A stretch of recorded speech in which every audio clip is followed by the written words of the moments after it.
Hello everyone, चला तर मग आज बघणार आहे आपण मटरची मस्त मसालेदार कढीची रेसिपी अगदी सोप्या पद्धतीने. तर माझा व्हिडिओ तुम्ही शेवटपर्यंत बघा. ही खूप जुनी रेसिपी आहे. तर आता तसं आपण करणार आहे माहिती आहे का, असली वाटण करायचं आहे आपल्याला. जरा वेगळ्या पद्धतीची कढी आहे. तसं मिक्सरच्या भांड्यामध्ये घेतला आहे. थोडंसं खोबऱ्याचे काप घ्यायचे आहे, अद्रक घ्यायचं आहे, सोबत आपण लसूण पण घेणार आहे, हिरव्या मिरच्या आणि थोडीशी कोथिंबीर घ्यायची आहे. पाणी न टाकता आपल्याला हे वाटण तयार करून घ्यायचं आहे, किंवा तुम्ही पाणी टाकूनही वाटण तयार करून घेऊ शकता. मी असं सुकं वाटण तयार केलेलं आहे. आता बघा काय करायचं आपल्याला माहिती आहे का, दही घ्यायचं आहे. आवश्यक तेवढं आंबट दही घ्यायचं आहे आपल्याला. त्यामध्ये आपण थोडंसं बेसन टाकणार आहे. जास्त बेसन टाकायचं ना तर आपली कढी घट्ट होईल. आणि त्याला मस्त रवीच्या साहाय्याने अशा पद्धतीने आटून घ्यायचं आहे, मिक्स करून घ्यायचं आहे. स्मूथ जसं आपल्याला दही तयार करून घ्यायचं आहे. थोडंसं पाणी टाकायचं आहे. थोडं घट्ट वाटत होतं त्यामुळे थोडंसं पाणी टाकायचं आहे. मस्त आंबट दही घ्यायचं आहे कढीसाठी आपल्याला.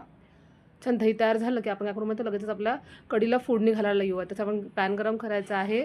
त्यामध्ये तेल टाकायचं आहे आपल्याला.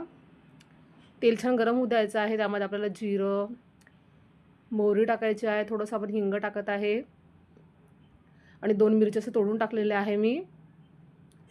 कढीपत्ता टाकायचा आहे. याला मस्तपैकी तेलामध्ये शिजवून घ्यायचं आहे आपल्याला. मिरच्या वगैरे असं शिजल्या गेल्या पाहिजे. आता मग टाकायचं आहे आपण जे खोबऱ्याचं वाटण तयार केलं होतं ते टाकायचं आहे. मी 2 चमचे वाटण टाकलं होतं. याला मस्त शिजवून घ्यायचं आहे आपल्याला. तेल सुटोस्तोवर थोडंसं यामध्ये आपण पाणी घालणार आहे.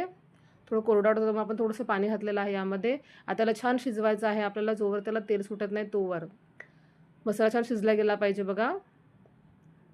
मस्त त्याला कंटिन्युअसली आपल्याला हलवत राहायचं आहे. याला छान आपल्याला शिजवून घ्यायचं बघा. किती छान त्याला तेल सुटलेलं आहे. त्याचा कलर पण चेंज होतो आहे बघा. आता मसाला छान शिजला गेला त्यामध्ये टाकायचं आपल्याला हळद आणि थोडंसं आपण तिखट टाकणार आहे, अर्धा चमचा. त्याला मस्त शिजवून घ्यायचं आहे. तिखटाला कच्चा पूर्ण काढून घ्यायचा आहे आपल्याला.